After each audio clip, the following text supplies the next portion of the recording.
Yo yo yo, salut les turfeuses, salut les turfeurs, bienvenue pour un nouveau pronostic de Benoît Requin. Ok, place au pronostic du quintet du jeudi 22 janvier, direction Paris-Vincennes pour le prix André Meunier. 3 attelés, 2850 mètres, 16 partants, réunion 1, course 2, indice de confiance 2 sur 5.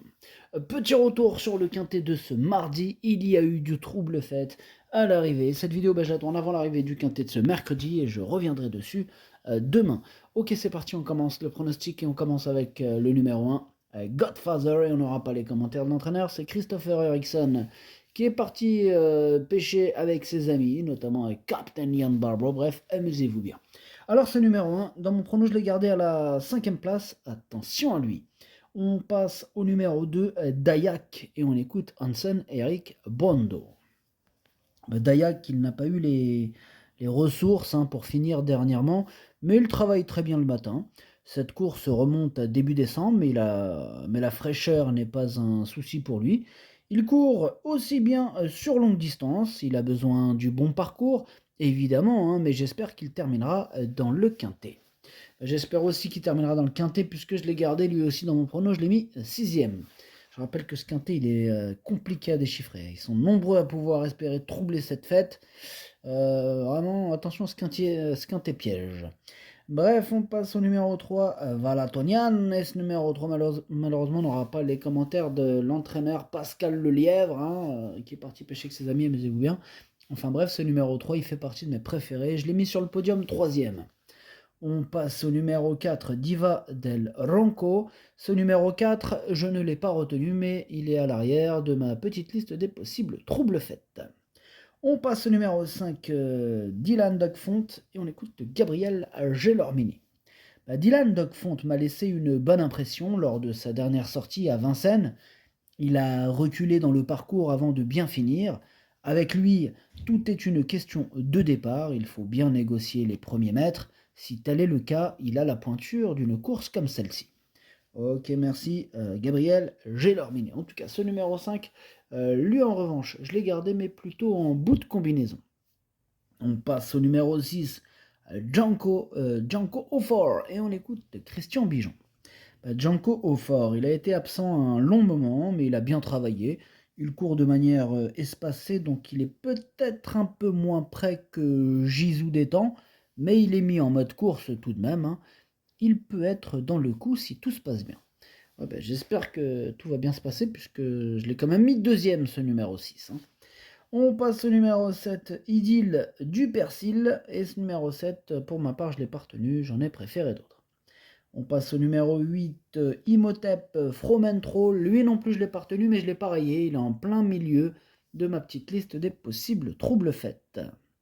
On enchaîne avec le numéro 11, Humanity Pellini, et on écoute Christopher Eriksson. Humanity Pellini a bien fait sur les parcours de vitesse à Vincennes. C'est vraiment son sport. Sur plus long, il faut le courir à l'économie pour qu'il ait le même rendement. Il a pu courir de cette manière à Toulouse. Il a parfaitement encaissé le déplacement de ses efforts victorieux. Il va se présenter en pleine forme ici. J'attends confirmation de sa très bonne forme et de ses capacités. Ok, merci Christopher. En tout cas, ce numéro 9, c'est tout simplement lui mon préféré. On passe au numéro 10, Japarov Lire. Bon, ce numéro 10, je ne l'ai pas retenu, donc je ne m'attarde pas sur ses chances. On passe direct au numéro 11, Jizou Détang. Et on écoute Christian Bijon. Jizou Détang, il a réalisé une bonne performance, malgré le fait qu'il rendait la distance en dernier lieu. Il est resté bien, en bonne forme. Tout est parfait le matin. Cette fois, ils partent tous du même échelon. Ils devraient faire une bonne course. Il ne faut pas qu'il se montre fautif, sinon c'est très bien. Sur sa préparation, je pense qu'il possède une meilleure chance que Janko Ofor. Ok, bien noté Christian. En tout cas, ce numéro 11, je pense qu'il peut faire mal, et je l'ai mis assez haut, je l'ai mis 4ème. On enchaîne avec le numéro 12, Jolie Star. Bon, ce numéro 12, on n'aura pas les commentaires de l'entraîneur, c'est Monsieur Dubois qui est parti pêcher avec ses amis, amusez-vous bien. Enfin bref, ce numéro 12, lui aussi je l'ai retenu, mais beaucoup plus loin, même tout à la fin de mon prono. On passe au numéro 13, Jibi du Fruitier. Bon, ce numéro 13, c'est un regret, c'est mon 2ème cheval. de complément en cas de non partant. On passe au numéro 14, Loupitalville. Ce numéro 14, je ne l'ai pas du tout retenu, j'en ai préféré d'autres. Donc on passe au numéro 15, Matteo Di Quattro. Lui non plus je ne l'ai pas retenu, mais c'est lui le chef et le capitaine de ma petite liste des possibles casseurs de tickets repérés. Attention.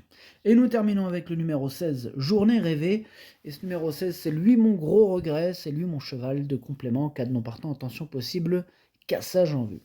Le pronostic, ça donne 9, 6, 3, 11, As, 2, 5, 12. Merci d'avoir suivi cette vidéo. N'hésitez pas à mettre un pouce bleu si la vidéo vous a plu. Pour accéder à tous mes tickets pour la course du Quintet, rendez-vous directement en description de la vidéo. Vous avez aussi le bouton rejoindre qui vous donne accès au pronom 8+2 ainsi que le chef et capitaine de ma liste. Et quand je joue un 2 sur 4, je vous le donne. Voilà, quand je le joue, voilà. À jouer avec modération. Bonne chance. Chopez-le-moi. Ciao.